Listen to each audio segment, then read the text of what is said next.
اذ قال الحواریون، اور ذرا یاد کرو اس واقعے کو جب کہ حواریین نے یہ کہا، یا عیسی ابن مریم، اے عیسیٰ مریم کے بیٹے، حل تستطیع ربک، کیا آپ کے رب کو یہ قدرت حاصل ہے، ان ینزل علینا مائدۃ من السماء، کہ ہم پر آسمان سے ایک دسترخوان اتر آئے۔ قال اتقوا اللہ ان کنتم مؤمنین، تو عیسیٰ نے کہا کہ اللہ کا تقوی اختیار کرو اگر تم ایمان رکھتے ہو، ایسی دعائیں نہیں کرنی چاہیے، ایسے مطالبے نہیں کرنے چاہیے۔ قالوا نريد ان ناكل منها، انہوں نے کہا نہیں، ہم چاہتے ہیں کہ آسمان سے ایک خوان اترے اور اس میں ہمارے لیے غذا ہو اور ہم اس میں سے کھائیں، وتطمئن قلوبنا، اور ہمارے دل بالکل مطمئن ہو جائے۔ یعنی وہ ایسی بات ہو گئی جیسے حضرت ابراہیم نے کہا تھا ارنی کیف تحیی الموتیٰ، اس طرح کا کوئی مشاہدہ وہ بھی مانگ رہے تھے۔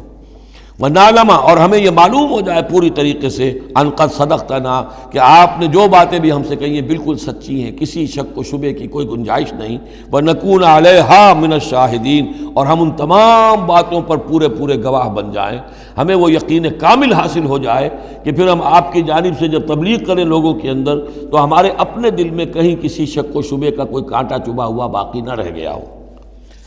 قال عیسی ابن مریم، تو اس پر حضرت عیسیٰ ابن مریم نے دعا کی، اللہم ربنا انزل علینا مائدۃ من السماء، اے اللہ، اے ہمارے رب، اتار دے ہم پر ایک دسترخوان، ایک خوان بھرا ہوا آسمان سے، تکون لنا عیدن، وہ ہمارے لیے ایک عید بن جائے گا، جشن کی بات ہو جائے گی، آسمان سے خاص تیرے ہاں سے کھانا ہمارے لیے آئے، لأولنا وآخرنا، ہمارے پہلوں کے لیے بھی پچھلوں کے لیے بھی، وآیۃ منک، اور ایک نشانی بن جائے گی تیری جانب سے، وارزقنا، اور ہمیں رزق عطا فرما، وانت خیر الرازقین، اور یقیناً تو بہترین رزق دینے والا ہے۔ قال اللہ نے جواباً ارشاد فرمایا، انی منزلها علیکم، ٹھیک، میں نازل کر دوں گا وہ تم پر، فمن یکفر بعد منکم، لیکن پھر اس کے بعد جو کوئی کفر کی روش اختیار کرے گا، فانی اعذبہ عذابا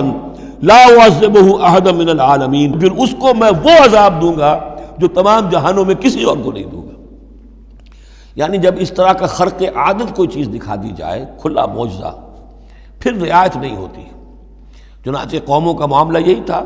قوم سمود نے مطالبہ کیا حضرت صالح علیہ السلام سے کہ ابھی اس چٹان میں سے ایک گابن جو اونٹنی برآمد ہو جانی چاہیے، وہ اونٹنی جو ہے برآمد ہو گئی، لیکن اب رعایت نہیں تھی۔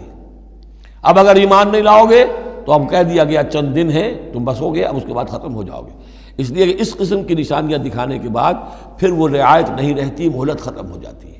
یہ بات بہت تفصیل سے آئے گی سورہ شعراء میں کہ اے نبی، یہ جو آپ سے نشانیاں مانگ رہے ہیں اور ہم نہیں دکھا رہے، یہ ان کی خیر خواہی میں، اگر جس قسم کی نشانی یہ مانگ رہے ہیں وہ ہم دکھا دیں گے تو ان کی مہلت ابھی ہمیں ختم کرنی ہوگی، پھر ان کو مزید رعایت نہیں دی جا سکے گی۔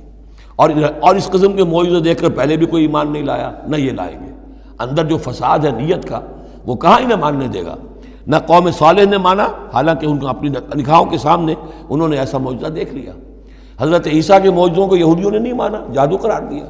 تو معجزے سے ایمان تو کوئی لایا نہیں، سوائے وہ جادوگر جو تھے حضرت موسیٰ علیہ السلام سے جن کا مقابلہ ہوا تھا۔ باقی یہ کہ عام قوم جو ہے، فرعون تو ایمان نہیں لایا، فرعون کے جو درباری ہیں وہ ایمان نہیں لائے۔ تو اس لیے یہ جو ہوتا ہے کہ اگر کوئی اس قسم کی نشانی دکھا دی جائے تو یہ اصل میں پھر لوگوں کے لیے اس اعتبار سے ان کے خلاف جا پڑتی ہے کہ ابھی اللہ کچھ اور مہلت دیتا، کچھ اور ڈھیل دیتا، کچھ اور لوگ سمجھ لیتے، کچھ اور لوگوں کو ایمان کی توفیق مل جاتی اور وہ سلسلہ بند ہو جاتا ہے۔ قال اللہ انی منزلها علیکم فمن یکفر بعد منکم، میں نازل تو کر دوں گا تم پر وہ، لیکن پھر اس کے بعد جو کوئی بھی تم میں سے کوئی کفر کی روش اختیار کرے گا، ناشکری کرے گا، فإنی اعذبہ عذابا لا اعذبہ احدا من العالمین، تو پھر اس کو عذاب وہ دوں گا جو تمام جہانوں میں کسی اور کو نہیں دوں گا۔